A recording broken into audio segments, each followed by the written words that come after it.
Монгол Улсын хөгжлийн бодлого төлөвлөлт үр дүнд суурилсан одоо бодлогын төлөвлөлт болон хэрэгжлийн асуудлаар өнөөдрийн сургалтыг зохион байгуулж байна.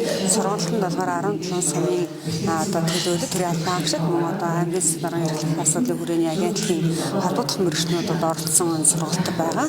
За сургалтын гол зорилго нь ер нь хөгжлийн бодлого төлөвлөлтийг хэрхэн боловсруулах вэ гэдэг арга зүй суралцж байгаа.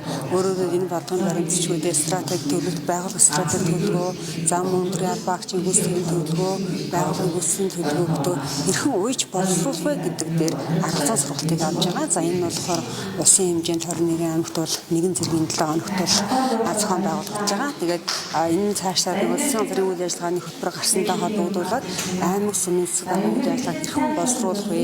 Бусад бодлогын баримт бичгтээ хэрхэн уялдуулах вэ гэдэг арга зүй сургалт болж байгаагаар илүү ач холбогдолтой. За манай сумд болон агентлагийн албан агшид маань одоо байгууллага дээрээ сумдаа очиод өөрсдийнхөө одоо сумын хэмжээнд байгууллага хэмжээнд боловсруулах баримт бичгийн хүрээнд тодорхой хэмжээний арга зүй мэддэг чадвар эзэмшиж байна гэж ойлгож байна. За сургалтаар бол засгийн газрын хэрэгжүүлж байгаа бодлого, аймгийн засаг даргын хэрэгжүүлж байгаа үйл ажиллагааны хөтөлбөрт уялдуулан байгууллагын стратегийн төлөвлөгөө боловсруулах, байгууллагын гүйцэтгэлийн төлөвлөгөө боловсруулах, за төрийн албан агчийн гүйцэтгэлийн төлөвлөгөө боловсруулж үр дүн хэрхэн тооцох талаар одоо ач холбогдолтой сургалт зохион байгуулж байна. Энэ одоо оны эцэст зохион байгуулж байгаа нь бас үр дүнтэй гэж үзэж байна. Яагаад тэгэхээр 25 он гарахаас өмнө бид нар одоо төлөвлөлтийн одоо зарчмаа мэдэж авснаар 25 онд оны эхэнд ажлаа одоо зөв төлөвлөх нь зүйтэй гэж үзэж байна. Тэгснээр зөв төлөвлөж, зөв үр дүн гарна, үр дүнтэй одоо ажил хэрэгжинэ гэж үзэж байна.